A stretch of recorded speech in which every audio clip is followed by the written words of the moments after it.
Assalamualaikum warahmatullahi wabarakatuh. Sahabat Tobat Official dimanapun Anda berada, semoga selalu dalam lindungan Allah Subhanahu wa Ta'ala. Dalam menjalani kehidupan, manusia seringkali berbuat dosa, baik secara sengaja maupun tidak. Segera memohon ampunan dari Allah Subhanahu wa Ta'ala atas segala dosa yang telah diperbuat adalah upaya yang bisa dilakukan manusia sebagai umat yang beriman. Allah Subhanahu wa Ta'ala berfirman dalam surah Al-Imran ayat 133, "Dan bersegeralah kamu mencari ampunan dari Tuhanmu dan mendapatkan surga yang luasnya seluas langit dan bumi yang disediakan bagi orang-orang yang bertakwa." Namun, apakah semua permohonan ampun kepada Allah Subhanahu wa Ta'ala sudah pasti diterima? Ternyata ada tanda-tanda khusus bagi orang yang mendapatkan ampunan dari Allah Subhanahu wa Ta'ala. Lalu, apa saja tanda khusus bagi orang yang mendapat ampunan dari Allah Subhanahu wa Ta'ala, dan siapa sajakah mereka yang beruntung mendapatkan ampunan? Tonton video ini hingga akhir dan temukan jawabannya. Tentunya hanya di channel Tobat Official. Tapi sebelum lanjut, jangan lupa like, comment, and subscribe, serta aktifkan lonceng notifikasi untuk mendukung channel ini agar tetap menyampaikan informasi Islam.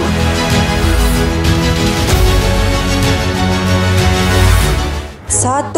Orang yang mau menginfakkan sebagian hartanya. Orang yang selalu menafkahkan hartanya, baik dalam keadaan berkecukupan maupun dalam keadaan kesempitan atau miskin, sesuai dengan kesanggupannya. Tanda pertama ini dapat dilihat dalam surah Al-Imran ayat 134.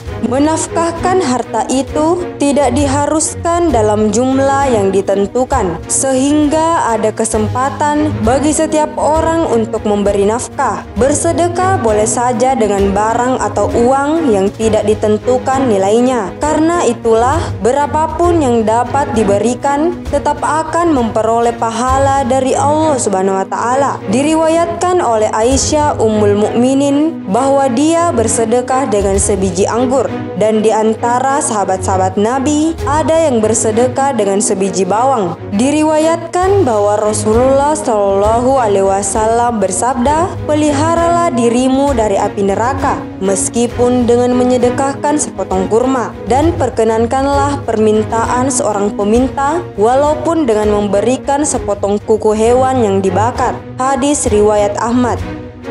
2. Orang yang mampu meredam kemarahannya. Kriteria ini dikhususkan kepada mereka yang sedang menghadapi kegagalan dalam usahanya atau sedang mendapatkan ujian kehidupan. Tidak hanya itu, orang-orang yang mendapatkan ampunan Allah ini adalah mereka yang mampu meredam kemarahannya ketika menghadapi perbedaan pikiran, pendapat, atau yang lain. Orang-orang ini memilih untuk meredam amarah agar tidak dikuasai amarah. Karena orang yang dikuasai amarah, hidupnya tidak akan terarah. Apabila seseorang telah melatih diri seperti itu, maka dia tidak akan melakukan tindakan-tindakan yang melampaui batas. Bahkan dia akan menganggap bahwa perlakuan yang tidak adil terhadap dirinya itu mungkin karena khilaf dan tidak disengaja, dan ia akan memaafkannya. Allah Subhanahu wa Ta'ala menjelaskan bahwa menahan amarah itu suatu jalan ke arah takwa. Orang yang benar-benar bertakwa pasti akan dapat menguasai dirinya pada waktu sedang marah. Rasulullah Shallallahu Alaihi Wasallam bersabda, "Tidak ada tegukan yang lebih besar pahalanya di sisi Allah daripada tegukan amarah yang ditahan dari seorang hamba karena mencari keridhaan Allah." Hadis riwayat Abu Daud.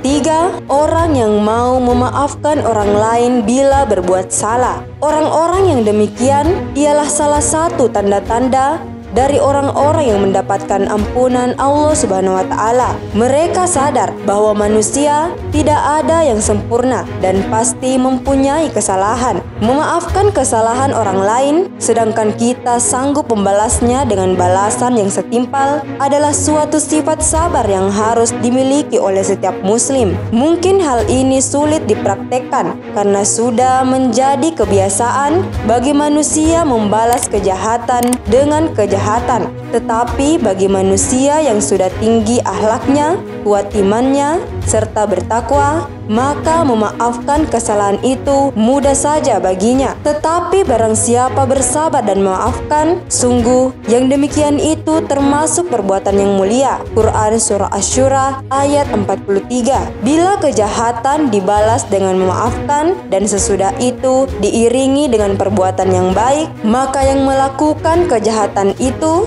akan sadar bahwa dia telah melakukan perbuatan yang sangat buruk dan zalim terhadap orang lain. Dengan demikian, dia tidak akan melakukannya lagi dan tertutuplah pintu kejahatan.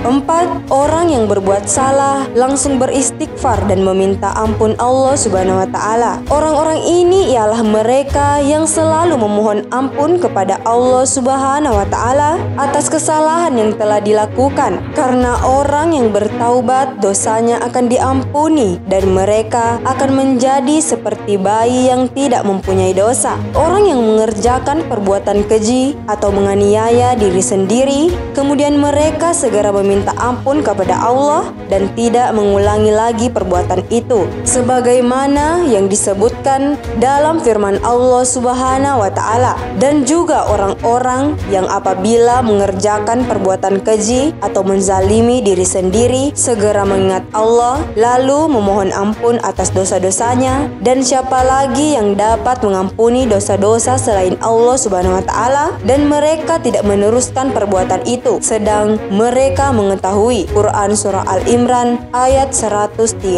Para mufasir membedakan antara perbuatan keji, fahisya, dengan menganiaya diri sendiri atau zulm. Mereka mengatakan perbuatan keji ialah perbuatan yang bahayanya tidak saja menimpa orang yang berbuat dosa, tetapi juga menimpa orang lain dan masyarakat, seperti berzina, berjudi, memfitnah, dan sebagainya. Menganiaya diri sendiri ialah berbuat dosa yang bahayanya hanya dirasakan oleh orang yang mengerjakan saja, seperti memakan makanan yang haram, memboroskan harta benda, menyia-nyiakannya, dan sebagainya. Seorang muslim yang terlanjur mengerjakan dosa besar dikarenakan kurang kuatnya iman, godaan setan, atau karena sebab-sebab lain, tetapi ia segera insaf dan menyesal atas perbuatannya, kemudian ia memohon ampun kepada Allah Subhanahu wa Ta'ala dan bertobat dengan sebenar-benar tobat serta berjanji kepada diri sendiri tidak akan mengerjakannya lagi,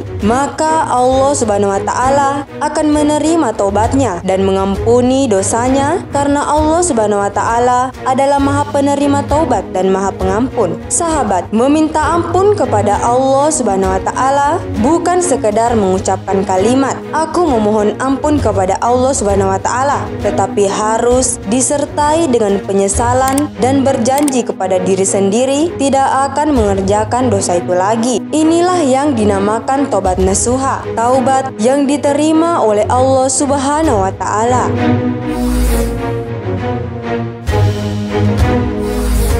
Demikianlah, setiap muslim hendaknya berusaha agar terwujud di dalam dirinya keempat tanda itu dengan sempurna, karena dengan mendapatkan tanda-tanda tersebut, dia akan menjadi muslim yang dapat memberi manfaat kepada dirinya sendiri dan dapat pula memberi manfaat kepada orang lain. Orang tersebut juga akan diberi balasan dari Allah Subhanahu wa Ta'ala dengan mengampuni dosanya dan menempatkannya di akhirat kelak di dalam surga. Mereka kekal di dalamnya, dan memang itulah ganjaran yang sebaik-baiknya bagi setiap umat muslim yang bertakwa dan selalu berusaha untuk memperbaiki diri. Wallahu a'lam bishawab, karena kebenaran hanya datangnya dari Allah Subhanahu wa Ta'ala. Sahabat Taubat Official dimanapun Anda berada, sabiku ila magfiratim mir rabbikum. Berlomba-lombalah kamu untuk mendapatkan ampunan dari Tuhanmu. Wassalamualaikum warahmatullahi wabarakatuh.